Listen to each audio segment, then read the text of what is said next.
Hi everyone, my name is Devin Fell. I am an adjunct instructor at Mount SAC. Hope your department meeting and flex day are going well. Sorry I couldn't make it, I just had a baby on July 31st, so I'm still adjusting to that. But instead I've made this video to talk about the Flip the Classroom format.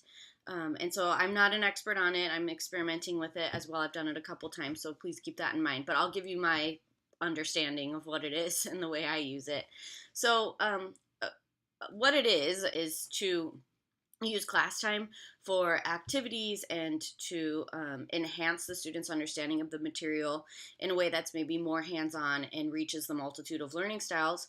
And then outside of classroom is where they watch what I create lecture videos. So that's where they get their lecture, is outside of class watching my lecture videos.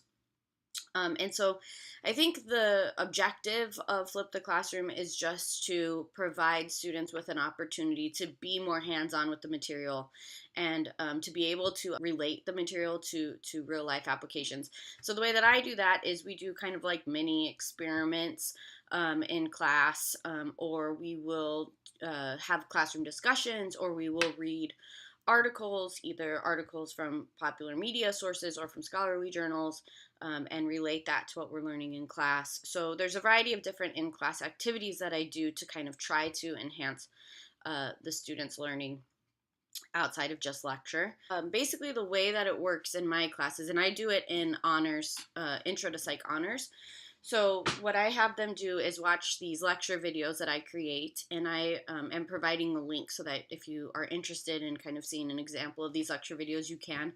Of course, they have to be closed captioned, and we're able to use a website called 3C Media Solutions, and you can submit your recorded videos there, and they will close caption them for you for free.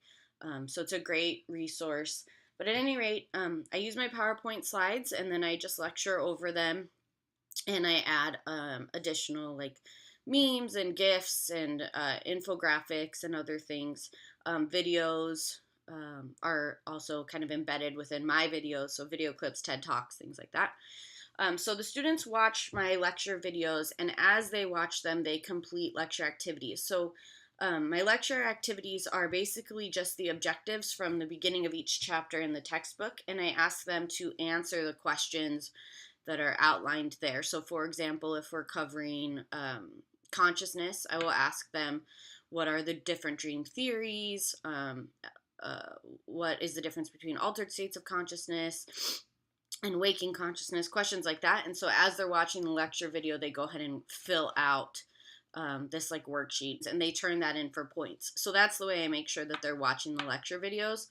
However, are there ways to kind of cheat or manipulate the situation? Of course, but you can't really guarantee that students are listening to lecture or reading the textbook at any rate. So I'm not too concerned about it. In my experience, it does seem like students are actually watching the lecture videos for the most part. So in class, we do the same kind of activity format every time. So we work on a chapter each week. And so the first class meeting of the week, I will have students, when they first come in, write on the board any questions that they had while watching the lecture video. And then we sit in a big circle and we take some time to answer those questions and kind of delve deeper into them. And then the next thing that we do is we play a review game, and I have a little like scorecard that I keep all semester long, and they work in teams. So each time we play a game, if a team wins, they get an X on the scoreboard, and at the end of the semester, the team with the most X's gets like 2 extra credit points, but they love it. And then after we do the review game, then we usually do a group discussion. And it depends on whatever we're covering that week, but it's usually a topic that relates. So if we're talking about the brain, we'll do a group discussion on, like, do you think that children should be tried as adults when we know that the frontal lobe on average isn't fully developed till people are 25? So then we discuss things like that. And then after we do our group discussion, then we usually do some activities, experiments, and other I have crossword puzzles. I have maps of the brain that I hide around the classroom, and they have to put the map together. Just a bunch of different types of activities depending on the lecture content. And so as they're doing these activities, they're filling out lecture activity worksheets, and then those get submitted to me at the end of the week for credit. Sometimes I get the question of why come to class if all the content is being delivered outside of class. And so extrinsically, the reason why is because they get points for doing the in-class activities. Intrinsically, I have received feedback from students that they really enjoy the format of the class, that it's interesting, that the activities helps to give them a better understanding of the material, that it's fun.